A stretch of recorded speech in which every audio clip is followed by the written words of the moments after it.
நாளைக்கான வீடியோக்குரிய promo release பண்ணியிருக்காங்க. வீடியோக்குள்ளே போகிறதுக்கு முன்னாடி நம்ம சேனலை லைக் அண்ட் சப்ஸ்கிரைப் பண்ணிவிட்டு சப்போர்ட் பண்ணுங்கள். வீடியோ வந்துட்டு இன்ட்ரெஸ்டிங்காகவே இருக்குது. ஃபஸ்ட்டு சீனில் வந்துட்டு அந்த ராகினி வந்துட்டு அவங்க பிளான் ஆரம்பிச்சிட்டா.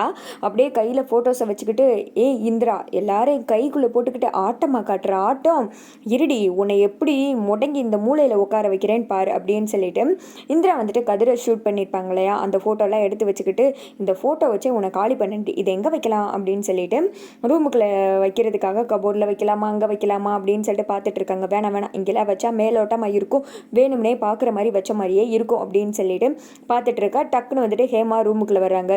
ஏய் அறிவு கட்டவில்லை, நான் தான் மெதுவாவான்னு சொல்கிறேன்ல, நம்ம உள்ளே வரதே அதாவது பார்த்துட்டா பிரச்சனை ஆகிடும், அக்கா வந்து கரெக்டாக பார்க்கணும் புரியுதா அப்படின்னு சொல்ல, எப்படியா ஒரே வீட்டில் தான் எல்லாம் இருக்காங்களாமா, ஜெயா வேற எப்போ ரூமில் தான் இருப்பாங்க, ஆனால் இவங்க எல்லாம் உள்ள நோன்றதை செய்கிறத யாரும் பார்க்க மாட்டாங்களாமா.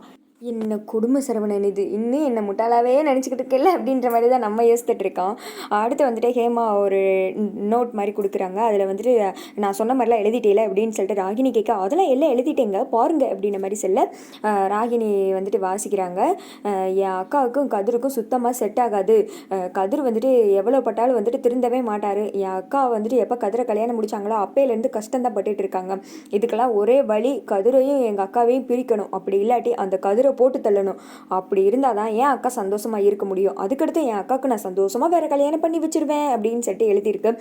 ஹேமா கலைக்கிட்டு போ, அப்படியே இந்த இந்திராவோட ஹேண்ட் ரைட்டிங் மாதிரியே இருக்கு அப்படின்னு சொல்ல, அட மங்குஸ் மண்டை நீ மறுபடியும் இது கூட சேர்ந்துக்கிட்டே இனி நீ உருப்பட்ட மாதிரி தான், இந்த தாய்வான் நாட்டு தட்டப்புழு வேற இப்படி டார்ச்சல் பண்ணுதே அப்படின்னு சொல்லிட்டு நம்ம யோசிச்சுட்டு இருக்க.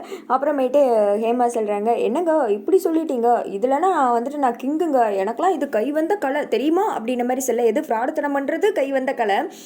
அப்போ வந்துட்டு ராகினி சிரிக்கிறாங்க, சூப்பர் கலக்கிட்ட, இதை மட்டும் நம்ம எங்கேயாவது வச்சா பரவாயில்ல அப்படின்ற மாதிரி சொன்னேன். ஐயையோ என்னடா இது இந்திராவுக்கு வந்த சோதனை, இந்த அளவெடுத்த அணகொண்டா விடாது உலையை எப்போ பார்த்தாலும் சுற்றிக்கிட்டே அலையுது அப்படின்ற மாதிரி தான் இருக்குது. அடுத்து வந்துட்டு இப்போ இதை எங்கே வைக்கலாம் அப்படின்ற மாதிரி கேட்க, அந்த கபோர்டில் வச்சலாம் அப்படின்றாங்க. அதுக்குரிய சாவி இல்லடி அப்படின்னு சொல்லிட்டு ராகினி சொல்ல, சாவி தானே உங்களுக்கு வேணும், நான் எடுத்துறேன், அது அங்கே தான் இருக்கும் அப்படின்ற மாதிரி சொல்லிட்டு இந்த மேலே வந்துட்டு செல்ஃப் மாதிரி இருக்குது, அதுலேருந்து சாவி எடுக்கிறாங்க. இதுக்குள்ளே வச்சோன்னு வச்சுக்கோங்க கண்டிப்பாக பார்த்துருவாங்க, இதை பார்த்து இந்த இந்திராவை வீட்டை விட்டு துரத்திடுவாங்க, அப்புறம் நம்ம நினச்சாதான் நடக்கும், உனக்கு அந்த பெஸ்ட் மருமகள் செயின் கிடச்சிரும் ஓகே தானே அப்படின்னு சொல்ல, ஓகேங்க அப்படின்ற மாதிரி வந்துட்டு ஹேமாவும் ராகினி மறுபடியும் வந்துட்டு கூட்டணி போட்டாங்க. இவர் 2 பேரும் வந்துட்டு அந்த நோட்டுக்குள்ளே வந்துட்டு அந்த இதை வச்சுட்டு கதிரை வந்துட்டு போட்டு தள்ளுற மாதிரி அந்த சீன் கிரியேட் பண்ணி அதுக்கு வந்துட்டு இந்திரா தான் பிளான் போடுறா அப்படின்ற மாதிரி கிரியேட் பண்ணி வச்சுருக்காங்க.